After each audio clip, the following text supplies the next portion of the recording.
Namaste, everybody. Thank you, Shrikant Dada, for inviting me to speak to your group. It's always a pleasure. You requested me to speak on environmental conservation from yoga perspective, which marries my professional work with my passion. I studied chemical and environmental engineering in college, and I've been practicing environmental protection as a career. I've also learned yoga. I've tried to practice Ashtanga yoga in my life, in my personal life. And today I'm going to try to tell you about how they are connected. So the advertisement was like this. I'm going to read the advertisement so that we all are on the same page. We are intimately connected with our environment. How we'll figure that out? Our environment has an impact on us, and our activities have an impact on the environment, on the quality of the environment. We'll discuss briefly about these things. How should our relationship with the environment be?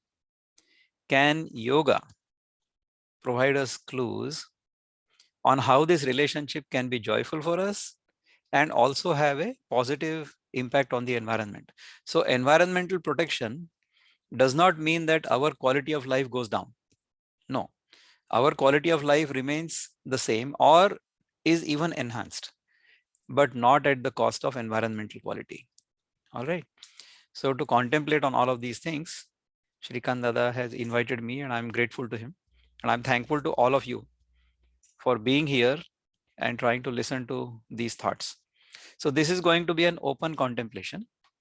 I'm going to share with you some of my experiences and some of my contemplation based on my experiences. I don't expect you will agree with everything I say. Everybody should be free to think independently and should not believe anything. We should all try to experience things. Okay, so we should trust our own experience. So even though somebody may be telling us the truth, as long as I have not experienced it myself, for me, it is still a fairy tale. In one of the Sri Yoga programs, I had contemplated that as long as we consider truth to be apart from us, we will each have a unique perspective of looking at the truth. And we will each describe that truth in our own way because of our own unique perspective. So we have all heard the story of the 7 blind men and the elephant. And each blind man describes the elephant in the manner in which he experiences the elephant through his touch. That's what happens. So in the same manner, when we are contemplating on any subject, as long as we are looking at that subject objectively, so we are looking at anything objectively, it will appear to us based on our own perspective of looking towards it. So therefore, there will be as many perspectives as there are people, and each one should be free to have their own opinion about something, as long as we are not imposing our opinion on somebody else. That's all okay. So live and let live. So we will try to contemplate on these things based on these fundamental principles. So what is the environment? The environment is everything around us. Everything we consider as apart from us is actually environment. According to Sankhya philosophy, yoga is actually based on Sankhya philosophy. All right, Sankhya philosophy says that there is an experiencer who is the Purusha, and there is a Prakriti. Prakriti is basically environment. So anything the Purusha experiences as the other is the environment. In that, even my body is included. My body is included in the environment because I can look at my body, I can feel my body, I can experience my body through my 5 senses. I can see my body, I can hear my body. If I'm hungry, then my stomach will growl, isn't it? I can touch my body, of course. I can taste my body, and I can smell my body in the summer especially, right? So we can feel the body with our 5 senses. So body is just an object as the environment is. Body is not different from the environment. In fact, our body is a product of the environment. What is this environment constructed of? 5 fundamental elements. Akasha, Vayu, Agni, Jala, Prithvi, space, wind, fire or energy, water, and earth. So these are the 5 fundamental elements of the environment. Okay? Our body is made up of these 5 elements. If we understand this, then we will all consider ourselves to be children of Mother Nature. And in fact, we are. See, every atom and molecule in our body has been constructed, has been put together from each and every the molecules that were in the environment, that were either in the water or in the air or in the earth, right? Grossified molecules are called the earth, right? Every living entity, including each one of us, has essentially come out of the womb of this earth. That's why we call it Mother Earth, or we call it Mother Nature. So our bodies are product of Mother Nature. Okay. But besides our bodies, besides the physical aspects of our being, there is something within us that enables each one of us to carry out certain things and also have an individual experience, right? That which can be experienced, but which cannot be seen, which cannot be seen through the senses, which cannot be experienced through the senses. That is what we call the life principle. I am alive and you are alive. The trees are alive. The bacteria are alive. The microorganisms are alive. Viruses are alive. Birds are alive. Fish are alive. Animals are alive. All of us are alive. So there is a principle of life and there is a principle of inert matter. So in earth, in material nature, only matter is exhibited, only existence is exhibited. Okay, you go one step further in trees, in the plant kingdom, you will notice there is inert matter, life, existence, plus there is life. In plants, it is quite evident, isn't it? Then you go one step further. In the animal kingdom, you will notice there is inert matter, existence, then there is life, and there is knowledge, right? So animals intuitively know where to go find food, where to go make a nest, or what kind of mate to find. All of those things they intuitively know. So there is a knowledge aspect in the animal kingdom. Then you come up to the human level. In our case, you will see existence, you will see life, you will see knowledge, and you will also see bliss. Human beings have a unique ability to experience bliss and also communicate, right? So as you see different aspects of this environment and this life coming together, intermingled together all the time, Sankhya will tell you that whenever Prakriti and Purusha come together, all kinds of things happen. And that's true. So we understand environment as fundamentally these 5 Mahabhutas, Pancha Mahabhutas, or 5 great principles, of which even our body is constructed. So in a way, our body and the environment are intimately connected. How will you intuitively understand this? All of you must have enjoyed either a hike or just sitting near the beach or in front of a mountain or near a river. You know, you all of you are, most of you are in Washington DC area, so I'm sure you've gone to the Potomac River. There, if you just sit quietly next to the river, you will feel good. Why do we feel good? We feel good because since our body is a product of nature, when we go near nature, or when we are in the middle of nature. See, right now in our homes, we are in an artificial environment which we have created. This is not natural, right? We have created it. We have tried to create it to be as comfortable for ourselves as possible. But when we go into nature, it's Mother Nature in its original form, pure form. When we go there, we feel good because this body, which is a product of nature, feels as if it is in the lap of its own mother. That's why we feel good.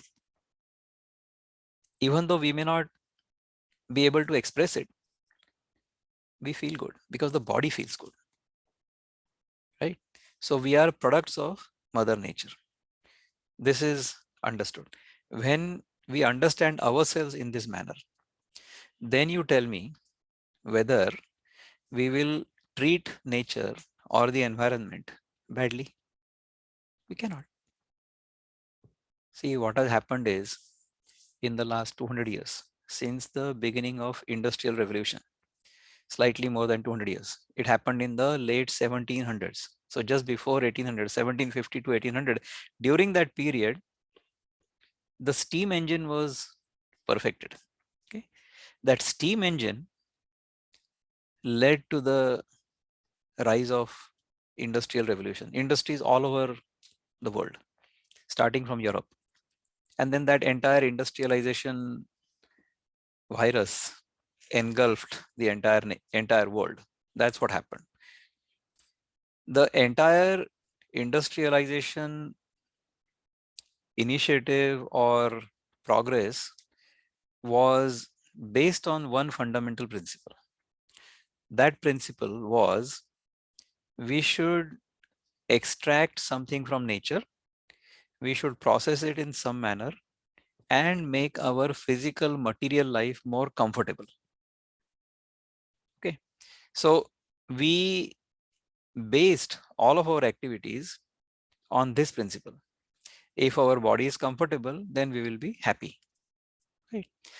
Based on this principle, we started extracting things, and in the last 200 years or so, the rate at which we have extracted things out of Mother Nature has become so rapid that now we are feeling the pinch. For a number of things in nature, we have reached what is called as the ultimate limit. There is a specific term for that which I don't recollect right now, but if we extract something from earth which is not going to be replenished through natural processes, then ultimately we will reach its own limit, beyond which extracting that would not be sustainable. In fact, we have reached such a stage in many resources. That is why those resources become extinct after a while. That has happened in terms of many species, by the way. In the last about 150, 200 years, we've lost more species than ever before. They have become extinct because the conditions for their survival, propagation, and multiplication don't exist anymore. Is that a good thing? See, when we look at yoga, I haven't come to yoga yet. I'm only talking about environment. When we come to yoga, we realize that yoga means union, right? If we understand that we are intricately connected with our environment and we live with a reverence towards our environment and love towards our environment. If we consider our environment or nature to be our mother, then we will of course live in that manner. But if we look at the environment as something we can exploit and we can enjoy, then our attitude will be totally different. When that happens, then this attitude of extracting something and trying to enjoy it has no limits.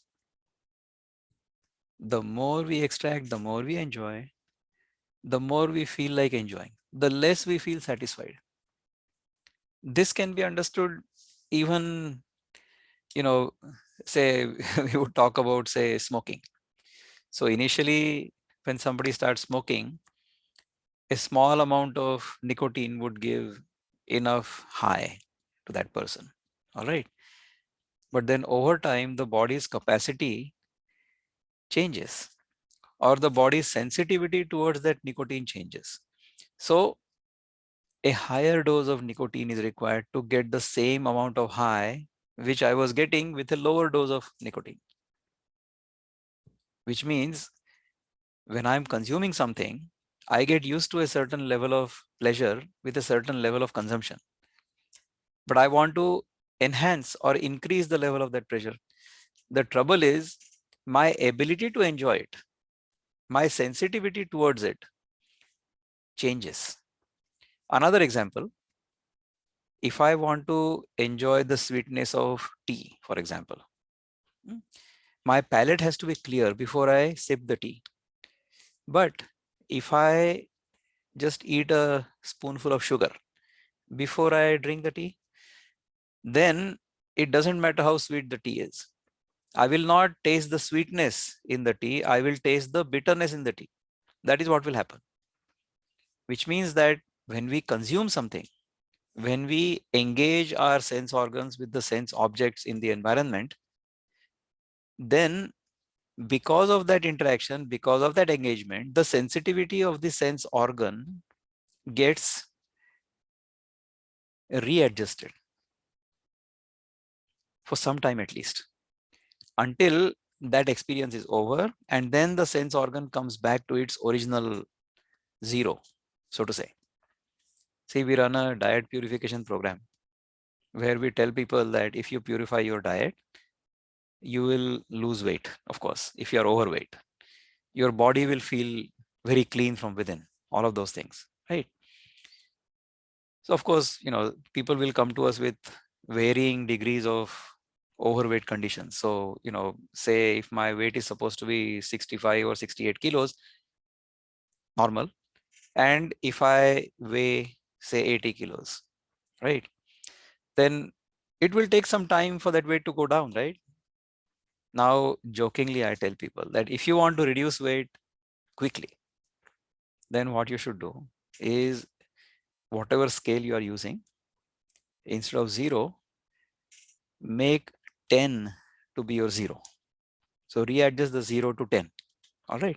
Then if you're 80 kilos, your actual weight or the number on the scale will show 70 kilos because you have readjusted the 0. This is what happens when we engage with sense objects. The sense organ's sensitivity towards that object gets changed, at least temporarily. So in order for us to be sensitive towards our environment, we should engage with the objects of our sense organs only to the extent it is necessary to engage with them. That is called Brahmacharya. So in our yoga practice, in our Ashtanga yoga practice, we learn about 5 yama, 5 niyama. Out of those 5 yama, one of the most important yama is called Brahmacharya. Ahimsa, Satya, Asteya, Brahmacharya. And then Aparigraha. In fact, if we look at only these 5 yama, we will, if we observe these in our own lives, then environmental stewardship will happen. We won't have to do anything extra beyond that. In fact, if we follow the yogic lifestyle, even if we follow the first step of yoga, we don't have to go all the way to Ashtanga yoga, all 8 steps. No need. If we want to make sure that the environment is impacted to the least extent possible because of the way we live, then we should all be following these yama. Ahimsa meaning I'm not going to indulge in any kind of violence on any environmental aspect, whether it is going to be the physical environment or the sentient environment. A lot of times vegetarians will debate with non-vegetarians, okay, and there will be conflict. So these conflicts are totally unnecessary. All right. So if I was earlier eating non-vegetarian food and now I am eating only vegetarian food, just 1 second. So where were we? Can you help me? I got distracted for a minute. So somebody please unmute yourself and then tell me where we were. So we were in Yama Niyama, right? So if we look at ahimsa, that was the first one. Ahimsa means non-violence. Non-violence means through my action, through my speech, and even through my thought, there should be no violence on anybody, right? That is ahimsa. If I live like that, even trees I will not hurt. Then what will I do? I will only pluck from the tree what the tree is wanting to give, what the tree is begging for me to take. What is that? That's the low hanging, ripe fruit in any given season. That would become the majority of my diet. That's what will happen. A truly ahimsak diet would be to pick what nature is wanting you to have in any season. In fact, that happens to be the best thing for us according to Ayurveda. Ayurveda tells us that we should consume what grows locally in a particular season plentifully. How does that translate into economics? That thing happens to be the cheapest in the market. So when we mentor our participants in the diet purification program, we tell them that you go to the market, you go to the produce section, and you look at what is the cheapest. Buy that. Why is it cheapest? Because it is being produced plentifully by nature, and that is why it is cheap. So therefore, to live well, to live in an ahimsak way, and to live in a healthy manner is actually cheaper.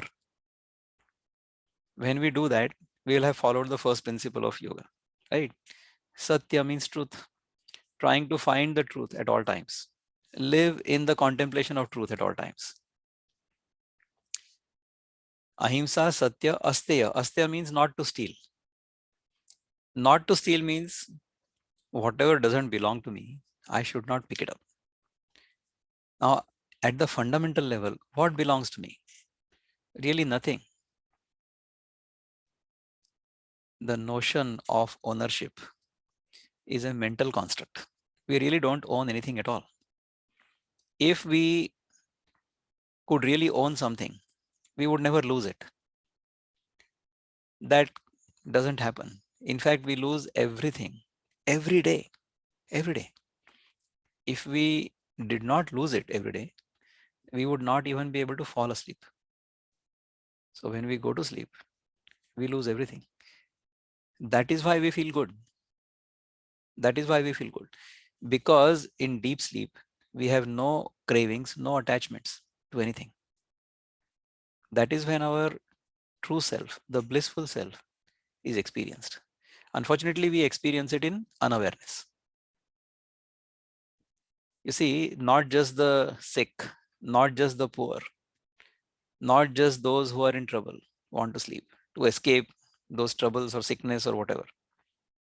Even the rich, even the healthy, even the well-to-do would want to sleep every night, because in sleep, in deep sleep, we are truly blissful. Okay. When we live without coveting anything, see, the first mantra in Ishavasya Upanishad says, Ishavasyam idam sarva yatkincha jagatyam jagat tena tyaktena bhunjitha magrada kasyas vidhanam. This is too much Sanskrit. What it means in English is, this entire creation is pervaded by the divine. Okay. And I have to enjoy it not by consuming, but by relinquishing, by renunciation. Through renunciation, I should enjoy it, not by consuming it. And I should never covet anything that belongs to somebody else. That is what it means in simple English. If we understand this principle, if we live according to this principle, I can bet you that all of you will sleep extremely peacefully every night. Ahimsa Satya Asteya. The fourth thing is Brahmacharya. We already talked about it. Brahmacharya literally means walking in the direction of Brahman. And Brahman, the word itself means infinite. So when we are walking towards the infinite, then finite desires and goals will simply get dropped. Celibacy is not Brahmacharya. Celibacy is a manifestation of Brahmacharya. Celibacy is only a minor manifestation of Brahmacharya. And in fact, celibacy may not even happen. Celibacy doesn't mean that the male and female don't come together at all. That's not true. In fact, all of our rishis, or many of our rishis, I would say, were married. They were householders. They had children. Therefore, in the strictest sense of the word celibacy, they weren't celibate, right?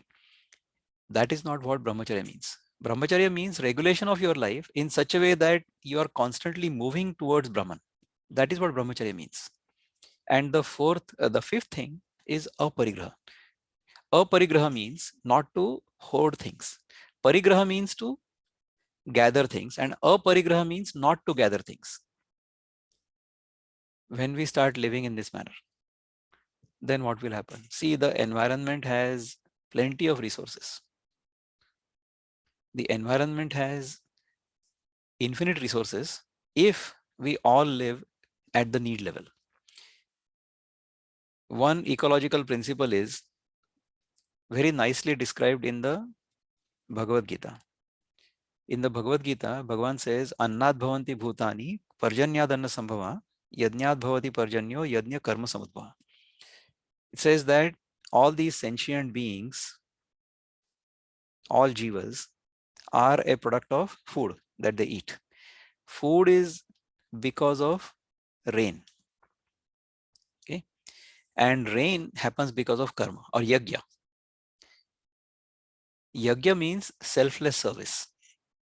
Whatever we do to protect the environment, for the good of the environment, for the good of the totality, for the good of society, all of that work can be considered as yajna.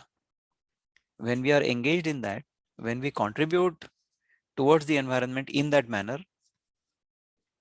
will the environment protect us? That's what will happen. So environmental stewardship will happen if we live a yogic lifestyle. So we've done the yama, 5 yama, right? Then niyama. Niyama are basically the self-regulatory principles. So number one is shaucha. Shaucha means cleanliness. So cleanliness, not just outside cleanliness, but also inner cleanliness. This is a story I always like to tell people, that I am an environmental engineer. The environmental engineer goes out in the environment and tries to clean it up. So my professional work is supposed to be environmental cleanup, making sure that the water environment, the air environment, the land environment, everything is clean, right? So the example is like this. I want to clean my house. So I want to go to the market and I want to buy a broom, a jhadu. If that broom itself is dirty, then will it clean my home or will it make it even more dirty? Right? So if I want to clean my house, I want to make sure that the broom is clean. In that case, if I am going to go out in the environment and try to clean it, will I not have to be clean myself within first? Think. When I understood this, I started working on cleaning myself. First physically, and then through physical cleanliness, mental clarity became much, much better. So I realized that through Ahar Shuddhi, Chitta Shuddhi happens. I wasn't necessarily looking for that, but it happened. That is the experience I keep sharing with people through our program called Sattva. When we purify what goes into our body, then obviously the body is going to remain clean or get cleaned up if it is not clean to start with. That is not a problem at all. So all of our physical parameters, medical parameters become perfectly normal within 2-3 months. That's easy. That's the easy part. Then the mind starts getting cleaned up. In my experience, I found that my interest in Gita, Vedanta, and yoga became much more intense after going through 3 or 4 months of Harshuddhi. I have seen this experience happen to other people also. So I'm a scientist at heart. I'm a researcher at heart. I have the data on myself first. One of my friends jokingly tells me, "Listen, Vikram, we trust in God. Hmm? Everybody else must present data." So I'm interested in collecting data. I'm sure a lot of our friends here are scientists, and they also say, "Okay, you might be telling us all these stories, but where is the data? Where are the numbers?" So I actually monitored my own health, my own medical parameters, and we monitor the medical parameters, the physical parameters of the people who go through our program. And anybody and everybody who's able to follow those disciplines which we suggest to them, they feel great. All of their numbers go in the right direction where they're supposed to go, and they feel much, much better from within. That's the experience. So when we do that, the experience we get from within is indescribable. See, right now you are only seeing me, my face, and the way I look and all that. Physically, you will see me, how I look. But how I feel from within, how will you know? Unless you experience like that from within. So when we live in this manner, when we live according to the yogic principles, then we feel good from within. And because we live in this manner, in a frugal manner, at the need level, our impact on the environment is much less than it would be otherwise. So Shaucha, then second one is Santosha. Santosha means contentment. Contentment means whatever I've got, I'm happy with it. One of my cousins used to always tell me 3 things we should always be satisfied with, content. Number 1, food on our plate. Number 2, money in the bank. And number 3, our spouse. Always be content. And 3 things we should never be content with. Number 1 is study of the self, is contemplation. Number 2, dana means we give things to people. So we keep giving whatever we are able to, keep giving all the time, a giving nature. And thirdly, spiritual practice, japa and tapa. Tapa means austerity, or trying to live this kind of life of discipline with consistency. That is tapa. Okay. So these 3 things we should always keep on doing. In fact, this tapa is going to come as a part of our niyama. So shaucha, santosha, tapa is the third one. Tapa means consistently doing this discipline all the time. Swadhyaya. Swadhyaya means study of the self. And Ishvara Pranidhana. Ishvara Pranidhana means, literally it is called bowing down before Ishvara. Okay. I say it is adherence to natural laws. So whatever environmental laws, natural laws we see in nature, we adhere to those laws and we live according to those laws. That is Ishvara Pranidhana. When we live in this manner, then I can promise you that we feel great. First of all, our life is wonderful. Because of the niyama, we are not a problem to the world. We are not a problem to the environment. And the environment is not a problem to us. The world is not a problem to us. When we observe the niyamas, then we are not a problem to ourselves. Because most of the problems we create in our life or we experience in our life are because of our own creation. See, the greatest example is the 2-year pandemic we've had so far, right? We all gone through the same pandemic conditions. If we look at it in a proper manner, then we will look at this as an opportunity rather than a liability. If we look at any environmental condition and get affected by that in our own mind, then we will not respond to it the way we should. If I had a personal protective equipment kit manufacturing industry, then this pandemic would be like a lottery for me, isn't it? But if I had a relative who was affected by COVID, or if I had COVID, God forbid, then the same environment, the same pandemic would affect me in a totally different way. And my perspective of looking towards it would be totally different, right? But when we look at it in a neutral manner, then we realize that this condition or any environmental condition can be a liability as well as an opportunity. When we look at it with a clear mind, with an equanimous mind, then we will look at everything as an opportunity.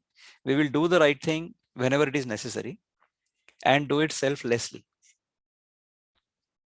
So, karma yoga, as described in the Gita, will happen. In fact, in Gita, there are 18 chapters. Each of the chapters is labeled as a particular yoga. So, the first chapter is Arjuna Vishada Yoga. The second one is Sankhya Yoga. Then there is Karma Yoga. All of these things, 18 yogas. So, which yoga out of this? Whenever we conduct our life in a manner that is conducive with the environmental laws as well as the way we live with each other, when things lead us towards peace, tranquility, equanimity, that is yoga. And whenever our activities leads in the opposite direction, then it could be bhoga, it could be roga. We don't want to go in that direction. We want to go in the direction of yoga. When we go in the direction of yoga, then not only we internally, but the environment externally, they all will be working in unison, they will be in sync with each other, and we will all have a really wonderful experience of life.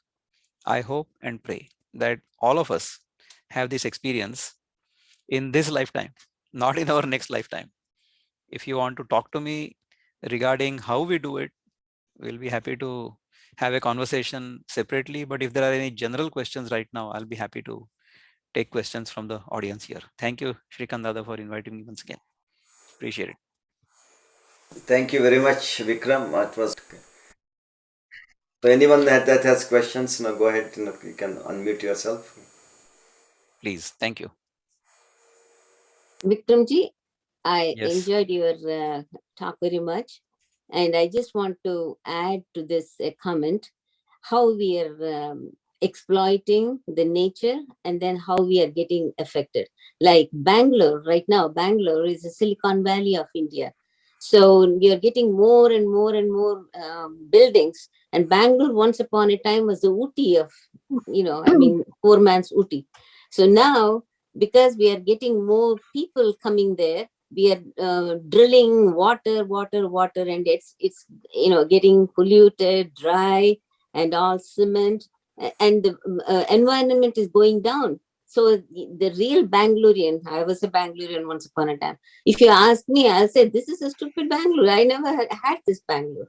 So Correct. I just want to let you know, I know. this is my thought about it. I do understand that. I have been to Bangalore many times. I have been going to Bangalore since the 90s. And I see that there has been a deterioration in the environmental quality. Again, it is because of our mistaken assumption that when we consume, then we'll be happy. That's not the case. I think Hana has unmuted. So why don't you go ahead and Yes. Namaste, sir. Very enlightening talk, and I have a question, thank you. um, which is you talked about how we can first cleanse our bodies and then the mind, and then it all falls through. Can you, for us lay people who are practicing yoga but not yogis as such, give us small tips in our daily lives what we can do to lead us towards that? Great question. Thank you. And the one discipline I always suggest to people, the first discipline is do not eat unless you are hungry. Can you do that consistently for a week? If you want to Yes. learn much more than that, if you want to learn steps beyond that, if you want to live a lifestyle which is going to be conducive towards whatever we have talked about, then of course you should talk to me separately and I'll be happy to talk to you. But the one tip, since you asked me one tip, I would just say don't eat unless you're hungry. That's my Great. Moola Mantra. That's my Yes, fundamental discipline. yes. Thank you very much, sir. You're most welcome. Anyone else? Hello, Vikram. Yes. Ah, Yes, yes. hi. Go ahead, please. Sorry, did I mute you on inadvertently? Go ahead, Sanjeev, please unmute yourself. Yes, hello, Vikram. Very nice presentation. Really enjoyed it, Thank you very and much. very timely also on environmental conservation, because I was just reading the news that they're saying that the temperatures in the Arctic and South Antarctica, they are increased by like 15% on an average. So very timely, and it was very unique approach. That you have linked environmental conservativeness with the basic unchanging principle, which is self. Because we use a lot of arguments for environmental conservative things, like regulatory control, or sometimes for the projects, we use for sustainable projects, we use economic argument that there is an economic benefit. The problem is that all these arguments are subject to changes, and people change them, like when the political situation changes, economic arguments change. So I think it was very good to hear that something which is linked to something which is unchangeable, and something which you can relate to your own unchangeable self. That approach, I think it's a very unique approach and very nice. So thank you. Thank you. Thank you so much for your comments. You see, I see everything around me. I see the environment as a part of myself. This whole world that we experience is really our own projection. All right. When we understand the world in this manner, we will be in love with it, just the way a mother is in love with her children. Right? If we look at the environment as a part of us, see, in a way, our physical bodies are created out of Mother Nature. That is on the one hand. But at the fundamental level, this whole world is actually created from us. Okay. This whole world is a projection of our own true self. I'll explain that to you. We have talked about this in some previous conversation, but not with you, but I may have done that in a previous lecture. How do we experience the world? Just look at our own experience of right now. How are you experiencing me? You are experiencing me as an image within you. So you are seeing me on the screen. That's what you think, right? But what is happening is light is being emitted from the screen. It is going into your eyes, and on the retina, an inverted image is getting formed. That inverted image is transported into the vision center in the brain through some electromagnetic impulses. So what I am experiencing, or what you are experiencing, is actually what is happening in that vision center. What we are interpreting that experience as is Vikram Pattarkine. Okay. So although you think that you are seeing me on the screen, you are actually experiencing me within you. So now you tell me, or the question is, whether what you are seeing on the screen is the original and what you are experiencing is the image, or what you are actually experiencing is the real, and then what you think you are saying is actually that image. So this is called Bimba and Pratibimba. So Bimba outside and Pratibimba within me, or Bimba within me and Pratibimba outside? The answer is both are interdependent. Both are interdependent. And neither can exist without the other. So an image in my vision center will not be formed unless my eyes are open. And unless that image is formed, I cannot really see anything outside. So both are interdependent. Vedanta will tell you that both are mithya. Then what is real? You are real. Tattvamasi. Unless you are there, neither can happen. So this whole world is experienced by us, within us, as its image. This is what Bhagavan tells us in the 15th chapter of the Gita. He says, Urdhva Moolam Adhashakam Ashwatham Prahuravyayam Chandansi Yasya Paranani Yastam Vedasa Vedavit. So this whole world is experienced by us, within us, as an inverted image. So if we understand this, then what will happen? We will realize that, okay, the world is appearing right now in the waking experience, but that is not ultimately real. So what is not real cannot give me real happiness. It may appear to give me happiness for some time. So by indulging in certain things, indulging in objects of sense organs, sense objects, we will get an experience of joy as long as the sense organ and the sense object are in yoga. All right. So when the sense object and the sense organ come together in yoga, that's when joy happens. Right? But that joy is not because of that object. What happens is, when that object comes in contact with the sense organ, the desire for that object disappears from our mind. That is why joy manifests itself. That's what happens. What we misunderstand is we are being happy or we are becoming happy by consuming something. That's not true. That joy will happen. I mean, see, I basically undertake upavas all the time. When you eat only when you're hungry, you're always in upavas. People ask me often, they said, don't you look forward to your meals? Don't you enjoy your food? I said, yes, when I'm hungry, I eat. And food tastes to me just as good as it tastes to you. If I eat a banana, a sweet banana, or a mango, or an apple, it tastes just as sweet to me as it tastes to you. But I don't have any craving for it. So if I don't get an apple, or if I don't get a mango, and I get a banana, or I get peanuts, it's okay. It's all food, right? So whatever we eat when we are hungry, if it is natural, what Mother Nature is wanting to give us, and we consume it to the extent it is necessary, means to satiate the hunger, it's great. And then after that, wait until you digest the whole thing, until you get hungry again. If we live like this, then we will never consume. See, the attitude of consuming more and more and more is fueled by our indulgence in food all the time. So the one who is regulated in food, the one who doesn't eat more than necessary, the one who does not eat when not hungry, that person will not like to hoard or will not want to hoard things either. So the sangraha vritti will go down when we regulate our tongue. That's what will happen. That is the experience.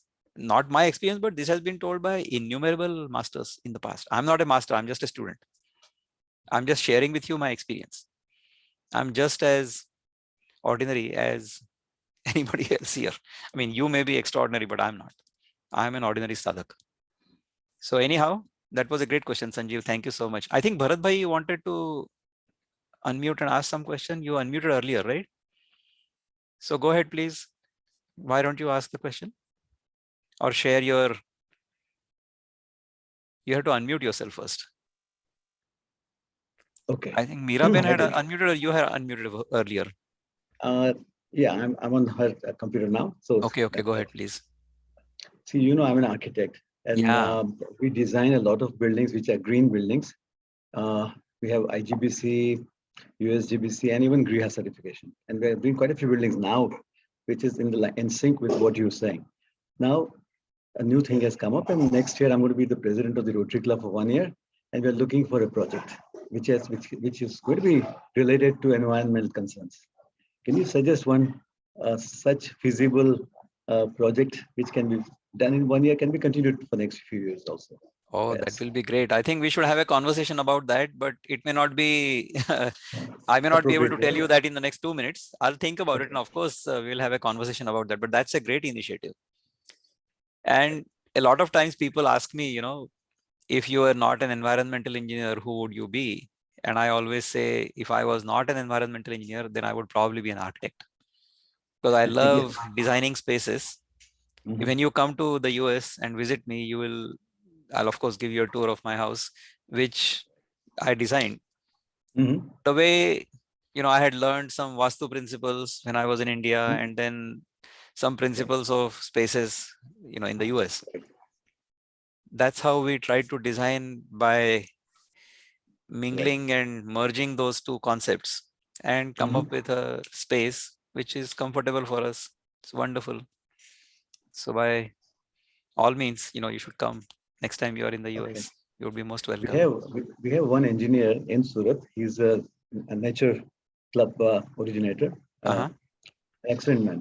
His house he has designed with the help of another architect, and it's a zero energy house, really. Fantastic. And we had this reunion of my class. I took all my 40 classmates there to his house, and they're all stunned by the concept. Fantastic. But I would how love to do go see that house. In fact, I have done some programs on Eco Village. right. We'll be happy to talk to your group also regarding that concept when the time is right. Okay. That will be great. Wonderful. Thank you. But how do we spread that to the public and to convince the clients to get into the green thing? It's so difficult. Nobody understands. I know. The first Well, question is how much more it's going to cost? exactly. So the thing is, even though we want to help the environment, we want to be environmentally prudent, it has to be economically sustainable also. And yes, we have to make sure that ecology and economy go hand in hand, not at odds with each other. Great discussion. Thank you, Bharat Bhai. Any other questions or comments anybody has, please? I have a small question. Please. And I might have missed the first part of it, so you might have said something. Actually, what is the relationship between food and yoga? That my question is different. That if I do yoga and I do food, I think that makes the 100%, or that's like a 50-50, or whatever the ratio is. Does that make any sense to you, what I'm asking? Okay. Without offending the yoga teachers here, I would dare say that if you just do the diet discipline, you would achieve 90% results.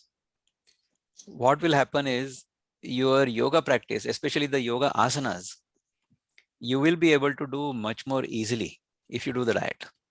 So whatever we want to do, it doesn't matter whether we want to do yoga asanas, or we want to be a good architect, or we want to be a good taxi driver. If we do that diet discipline, we will be able to do whatever we want to do much better, much more efficiently. That is guaranteed. That has happened in everybody's case.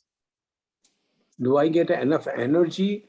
Because they say the yoga makes the muscles and you energetics and you do things differently and so forth, so on. Your muscle works. All this thing is the layman's talk, and I'm a layman. I don't expert with anything except washing dishes. Anyway, that's beside the point. Now, You will be able to wash your dishes much more efficiently and much better and with much more joy. You will not think of washing dishes as a chore. That will also happen. So, so Bela okay. Didi, Yes. if he or whenever he is doing dishes, he will not complain hereafter. Okay. That will be Oh, good for good, you. good. Very good. I'm So, sorry, but no, you are, Matadinji, you are misunderstanding yoga to be only a set of exercises. That is not what yoga is. All right. okay. Yoga is all 8 steps of yoga, Ashtanga yoga. And yoga practice becomes much easier. In fact, diet discipline is fundamental to yoga. Fundamental.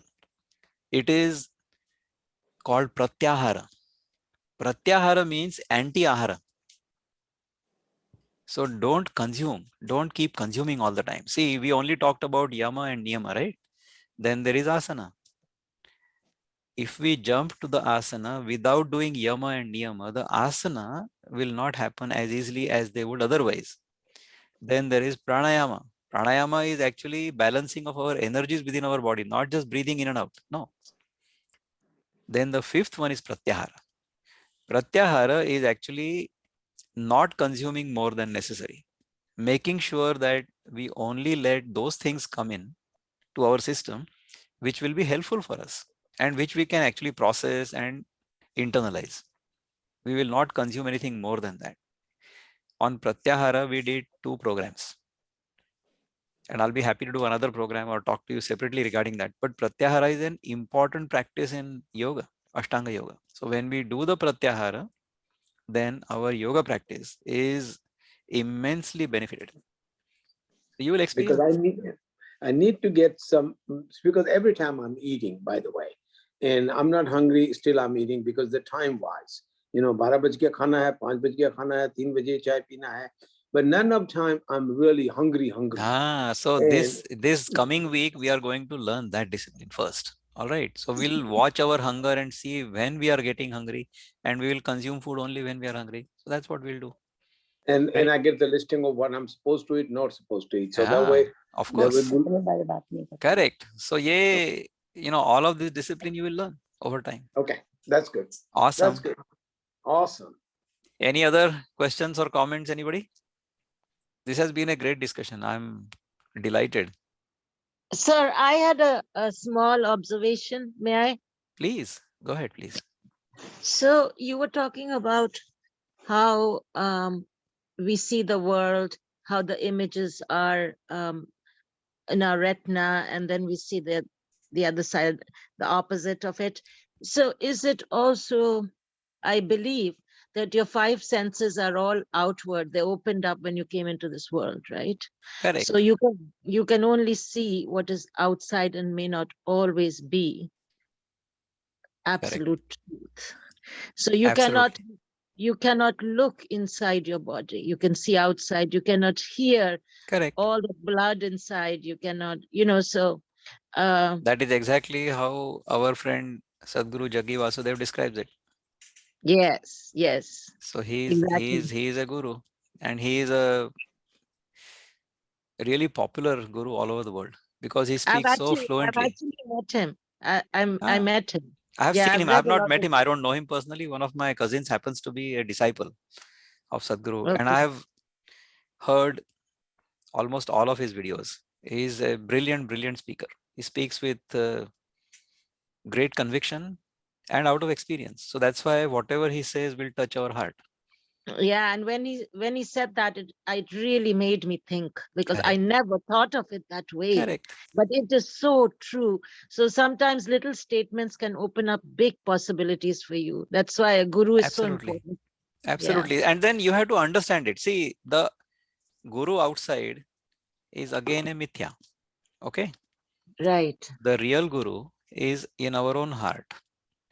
Right. When there is a desire and the ability to learn, that is called the guru. That inner Yes. guru is very important. When that guru principle is kindled in our own heart, then we will Yes. learn from each and every experience. Each and every experience in our life will become our guru. Have you heard of the Wonderful. ultimate guru? His name is Gurudev Datta, Dattatreya. Dattatreya. Uh-huh. Dattatreya had 24 gurus. Okay. Oh. So he was very rich. We are very poor. We are looking for only one guru. No, no, no. There is no need for us to look for a guru outside. We don't have to Ah, go guru shopping. Okay. The guru is within us. yes. Okay. But Once I'll sometimes. tell you a story about the guru. Okay. So one time Okay. a fellow went to, he was on guru shopping spree. So he wanted a guru.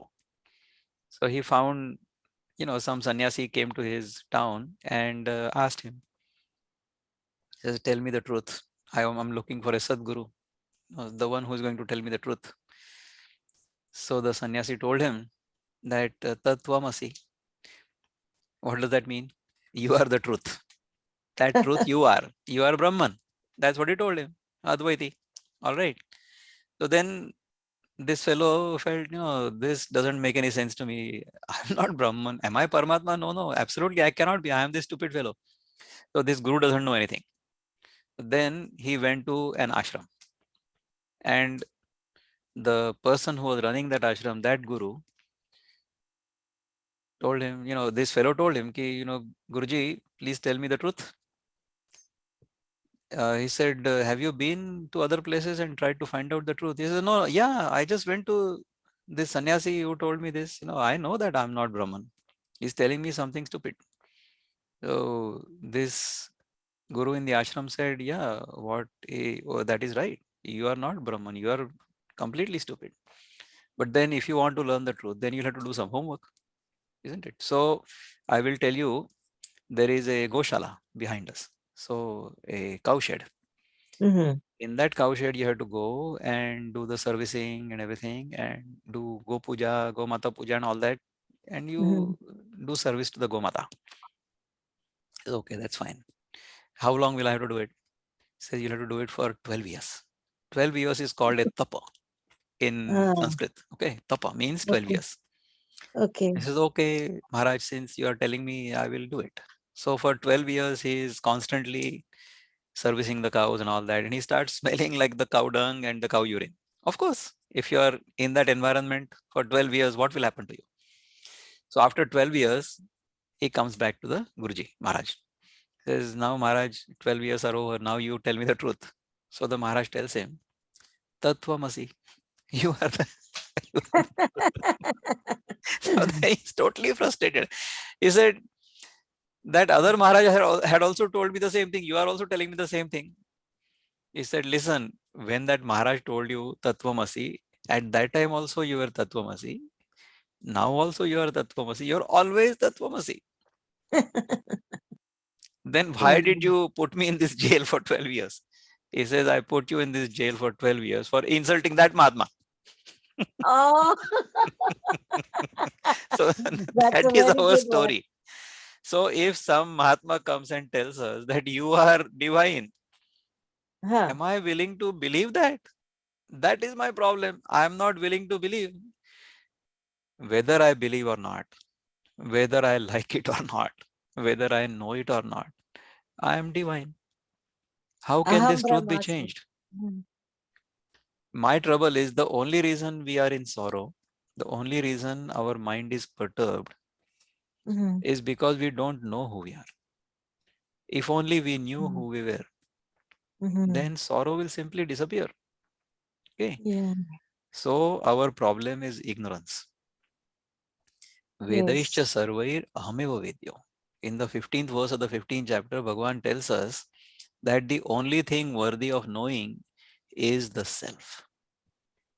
Okay. Our problem is we have thought of ourselves, we have assumed ourselves to be who we are not. It is called identity crisis. That identity crisis has to be addressed. And all we Yes. have to do is to understand that thereafter our life will fall in its place. The environment will fall in its place. Where everything is supposed to be, it will remain there. There will be no conflict in the world. If only we knew who we were. That is the problem. So if we understand who we are, then our relationship with the environment will become very sahaj or natural. That is how it will become. I wish and I pray that all of us enjoy this experience while we are in this body. Okay. Thank you so much for being Thank you, so sir. patient in listening to me. Have a wonderful Thank night. you. Thanks a lot, Wonderful. Shrikant Dada.